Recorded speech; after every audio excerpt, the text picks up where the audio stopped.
Today we're going to talk about some fruit trees planting, and what you're looking at right now is the different dwarfing rootstocks.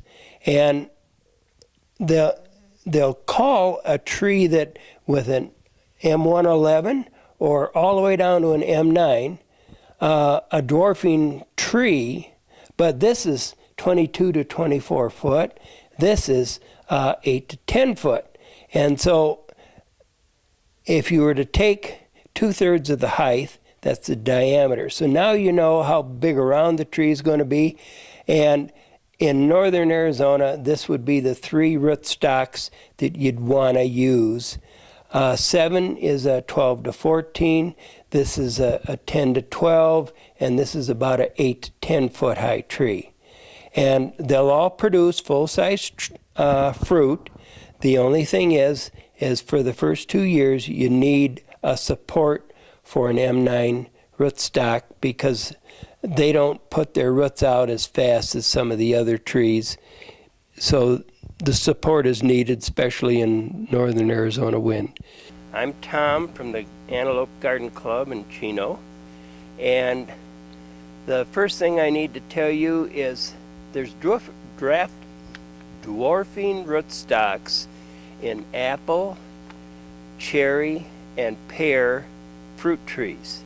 And you can get the tree to run in size from 100% of its normal height down to about 30%.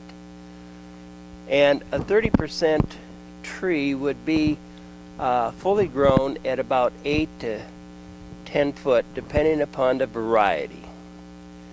So what we've started with today is I've got a tree in a plastic 15-gallon container, and what I've done is I put a gunny sack in there with shovels full of peat moss and steer manure. The mix there is about 4 to 1, and a shovel full of good old coffee grounds.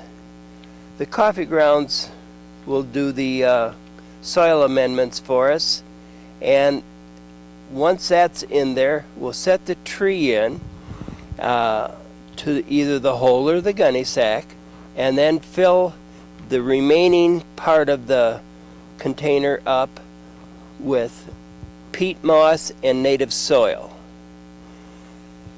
Once we get up to this joint right here, we want to take with our foot and just go and step around to push the soil or force the soil up underneath the roots so that we don't have any air voids. And we'll just keep on adding soil and packing it in until we get the soil up to the height we want. And then most likely this joint is going to be below the ground line. So the way to adjust that is you grab right here by this joint and you just easily pull it up, and the roots will take and fold around and allow the tree to come up to the right height.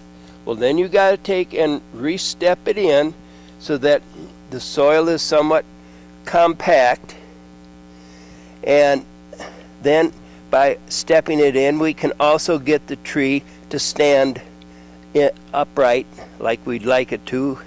And then is all we need to do is water to the tree in, and by that I mean basically almost flooding the hole and leaving the old ground and the soil mixture that we put in there completely be absorbed by water, and it'll all bleed out into the area around the planting hole, and the tree is basically set. The next thing we'd want to do is cut off any broken branches, and just with anything you want to take care of any injury by trimming off the bad branch. Now the tree is basically ready to go. You don't want to fertilize until the tree has leafed out. And the the feeder roots are fragile when planting.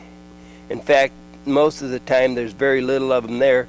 So you just want to get the tree to establish some roots before and some leaves before you start feeding it a lot. Otherwise you can burn the feeder roots and really set the tree back in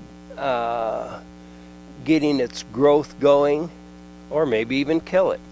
We're at some trees here that's in the orchard, and I was telling you about the joint. This part of the tree right here, this is the real apple tree. This area down below this knot that you see is a crabapple rootstock of some variety, usually Russian or Polish or English origin, and that is what controls the size of the tree, and this controls what you get to eat. So this is the variety, this is the size control down here. Now you'll also see something, this is incidental. I have a pipe in the ground coming from my irrigation. Down at about 3 inches from the bottom, this pipe is about 16 inches long. I have some holes drilled into it. I drop water into that pipe. It goes down into the bottom of the pipe and then disperses out into the soil. I do that for two reasons. I don't want to make clouds by putting water on the surface for the sun to pick it up and transport it to New Mexico. And by doing that, I also control the amount of unwanted vegetation I have around this particular tree. And so that's the purpose of that pipe. And you get to cut your water at least in half. So it's good for the consumption end of it too.